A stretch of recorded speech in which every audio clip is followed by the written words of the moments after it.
अंतरिक्ष यात्री सुनीता विलियम्स और बुच विल्मोर 9 महीने अंतरिक्ष में रहने के बाद धरती पर वापस आ गए हैं। भारतीय समय अनुसार बुधवार तड़के करीब 3:27 पर 4 अंतरिक्ष यात्रियों को लाने वाला ड्रैगन कैप्सूल फ्लोरिडा के तट के पास समंदर में उतरा।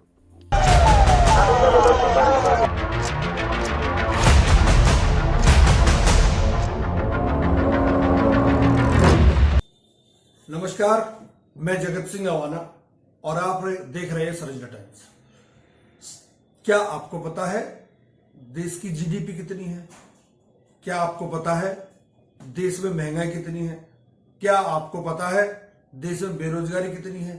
क्या आपको पता है कि कितने पीएसयूज हमारे प्राइवेट हाथों में दे दिए गए?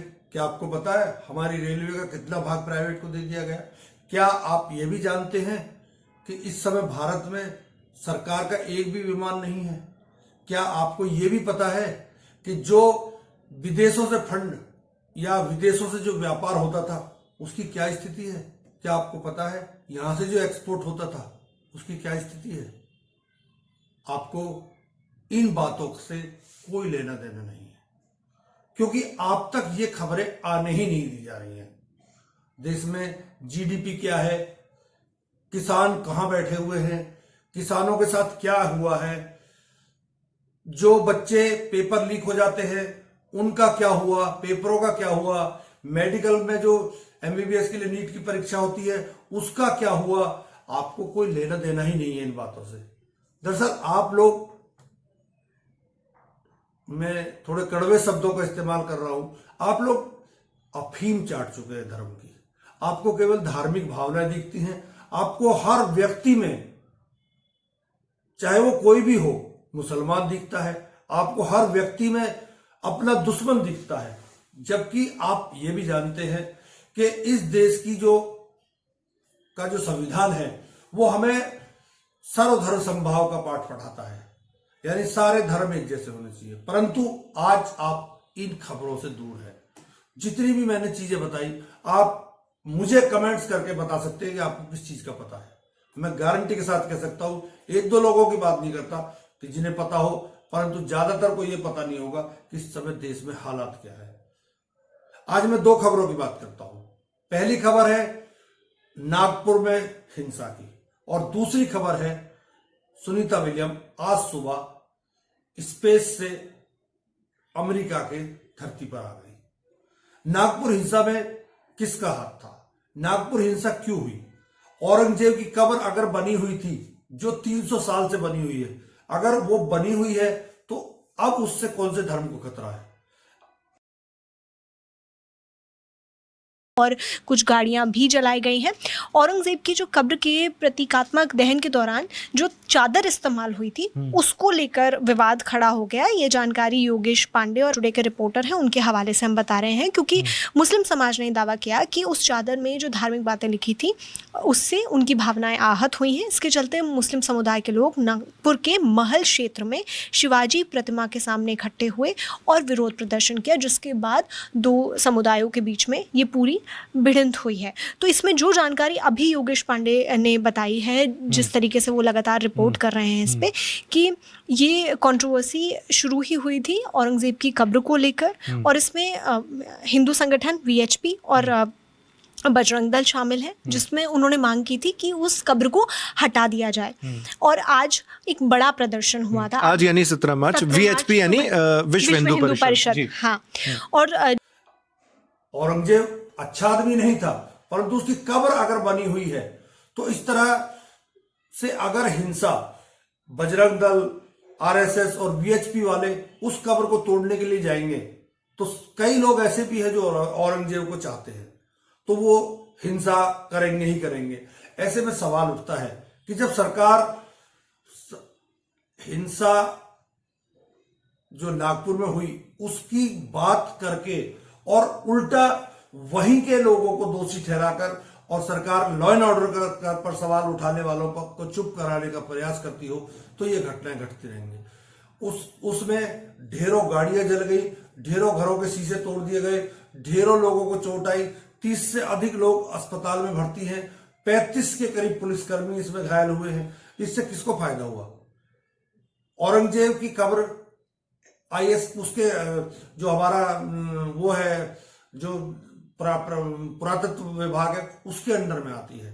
अगर वो उसने अंडर में ले रखा है तो उसको कोई तोड़ नहीं सकता, परंतु फिर भी जब सत्ता हो तो सत्ता का नशा इस तरह से सर चढ़कर बोलता है कि वो ना तो ये देखता है कि इसमें किसका नुकसान है और ना ये देखता है कि इसमें हमारा क्या फायदा किसी का नहीं है, केवल ये हुक्मरानों का खेल है।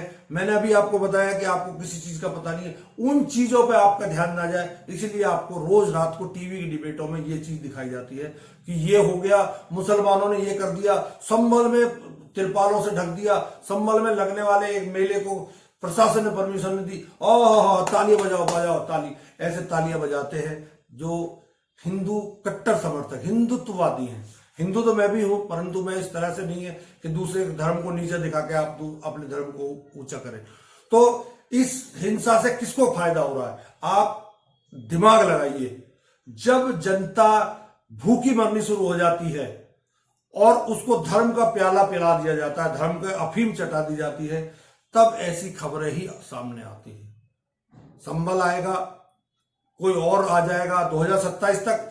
दरअसल ये कहानी केवल ये नहीं है कि हिंदू मुसलमान की, ये लड़ाई है इस समय बीजेपी में कौन बड़ा हिंदू।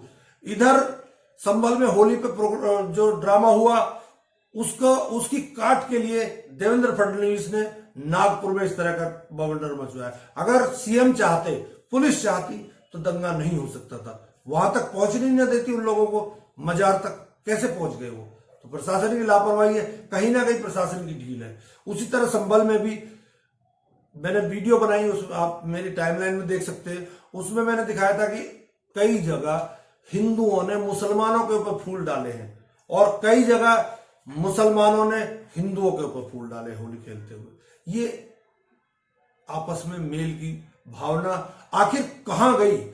क्यों हुक्मरानों की बातों पर आकर हम लोग हिंदू मुसलमान पर अड़ गए? और ये हिंदू मुसलमान हमें कहां ले जाकर छोड़ेगा कोई नहीं जानता।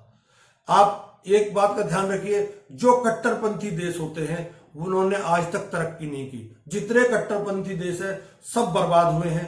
Pakistan, Bangladesh, Sri Lanka, south Africa, Myanmar, इसके ढेरों उदाहरण है। आप सोचकर देखिए आपका दुरुपयोग किस तरह हो रहा है। कोई नेता अपने बच्चों को लड़ाई इसमें दंगे में नहीं भेजता, केवल मरता है तो वो मरता है जिसने अफीम चाट रखी है धर्म की, और केवल उसी पर चलना चाहता है, ना कि देश की तरक्की की बात करना चाहता है। देश के मुद्दों पर कोई बात नहीं करना चाहता। आज की तारीख में केवल धर्म और धर्म चाहिए। अब मैं दूसरी खबर पर आता हूं। आज सुबह सुनीता विलियम और बुड्ढा विल्मोर स्पेस से वापस आ गए। आपको यह जानकारी है कि ये पिछले 9 महीने से स्पेस पर फंसे हुए थे। इन्हें 8 दिन में वापस आना था, परंतु ये वहां इनको कुछ टेक्निकल प्रॉब्लम आई इनके स्पेस में और इनको ये वहीं फंसे रह गए। इसको अगर यही हाल अमेरिका का होता, इंडिया का होता, तो शायद ये केवल हिंदू मुसलमान करके ही सुनीता विलियम को वही फंसी रहने देते। ये लोग कैसे उतरते हैं और कैसे सुनीता विलियम नीचे आई, बीबीसी की एक रिपोर्ट मैं आपको दिखाता हूं।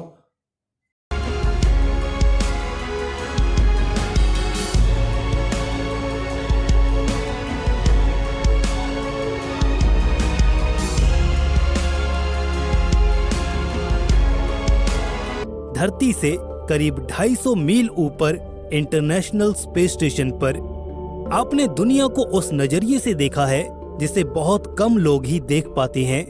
आपने वेटलेसनेस को एक्सपीरियंस किया और एज एन एस्ट्रोनॉट आपने कई ग्राउंड ब्रेकिंग एक्सपेरिमेंट्स को भी कंडक्ट किया और अब आपके घर वापस आने का समय है। आप उस खतरनाक अंतरिक्ष में तैरती एक्स्ट्राऑर्डिनरी जगह को छोड़कर धरती पर वापस कैसे आओगे? अंतरिक्ष से दोबारा धरती पर वापस आना किसी भी स्पेस मिशन का सबसे जटिल और खतरनाक भाग होता है। ये इतना आसान नहीं होता कि स्पेसक्राफ्ट लहराते हुए बड़े आराम से धरती पर उतर जाएं, जैसा अक्सर फिल्मों में दिखाया जाता है। इसमें कोई शॉर्टकट नहीं होते, गलती की कोई गुंजाइश नहीं, सिर्फ और सिर्फ प्रिसाइज प्लानिंग, फिजिक्स और बहुत ज्यादा हिम्मत चाहिए। आज अंतरिक्ष यात्री सुनीता विलियम्स और बुच विल्मोर 9 महीने अंतरिक्ष में रहने के बाद धरती पर वापस आ गए हैं। भारतीय समयानुसार बुधवार तड़के करीब 3:27 पर 4 अंतरिक्ष यात्रियों को लाने वाला ड्रैगन कैप्सूल फ्लोरिडा के तट के पास समंदर में उतरा। सुनीता विलियम्स जब अंतरिक्ष यान से बाहर निकली तो उनके चेहरे पर मुस्कान थी। स्पेस स्टेशन से अनडॉक होने के बाद ड्रैगन कैप्सूल को धरती पर पहुंचने में 17 घंटे का समय लगा। ड्रैगन कैप्सूल ने पृथ्वी के वायुमंडल में तेजी से दोबारा प्रवेश किया, जिसके बाद 4 पैराशूट खुले और उन्हें फ्लोरिडा के तट पर धीरे से नीचे उतारा गया। पृथ्वी के वायुमंडल में प्रवेश करते समय इस कैप्सूल की रफ्तार 17,000 मील प्रति घंटा थी, जिसे कुछ मिनटों के अंतराल में तेजी से धीमा किया गया।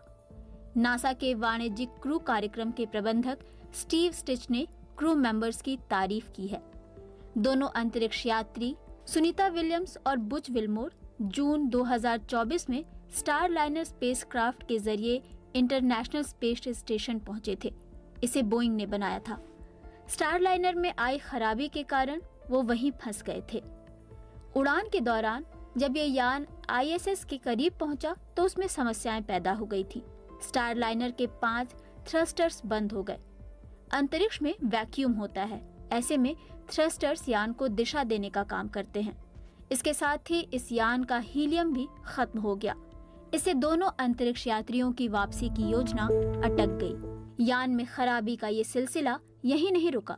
अगले कुछ महीनों में यान की तकनीकी खामियां बढ़ती गईं। इसके बाद स्पेसएक्स के ड्रैगन कैप्सूल से उनकी वापसी तय हुई, लेकिन पहले ये वापसी 16 मार्च 2025 को होनी थी। लेकिन उड़ान से पहले 12 मार्च को ड्रैगन यान के रॉकेट में खराबी आ गई। इसके बाद नासा ने 14 मार्च को ड्रैगन को लॉन्च किया और अब ये ड्रैगन कैप्सूल 9 महीने से अंतरिक्ष में फंसे यात्रियों को लेकर सुरक्षित धरती पर आ चुका है।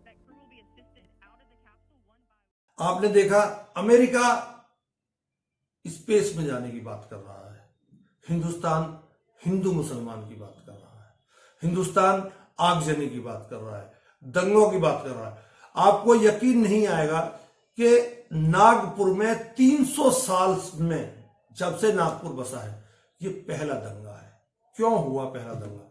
यहां RSS का हेडक्वार्टर भी है। फिर दंगा 300 साल बाद हुआ तो क्यों हुआ?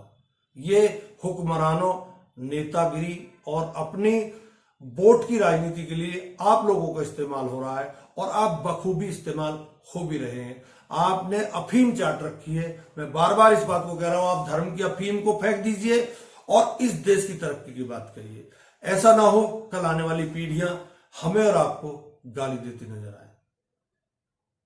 सोचना पड़ेगा, क्योंकि एक तरफ USA है जो बार बार भारत को धमकी दे रहा है और टैरिफ बढ़ा रहा है। 1 अप्रैल से आप देख लीजिएगा क्या हाल होगा। और सुनीता विलियम को वापस लाता, वहां रिसर्च करके आती है वो। और दूसरा भारत है जहां महंगाई, बेरोजगारी, भुखमरी और GDP, किसान आंदोलन और रोज मरते करीब 29 किसान रोज आत्महत्या करते हैं इस देश में। इन पर कोई सवाल ना करके सरकार केवल आपको हिंदू और मुसलमान फंसाना चाहती है। आप फंस भी रहे हैं। आप वक्त रहते अपनी आंखें खोल लीजिए, नहीं तो आने वाला वक्त, मैं नहीं कह सकता इस बात को, लेकिन कहना पड़ रहा है कि अच्छा नहीं होगा। बहुत बहुत धन्यवाद। नमस्कार।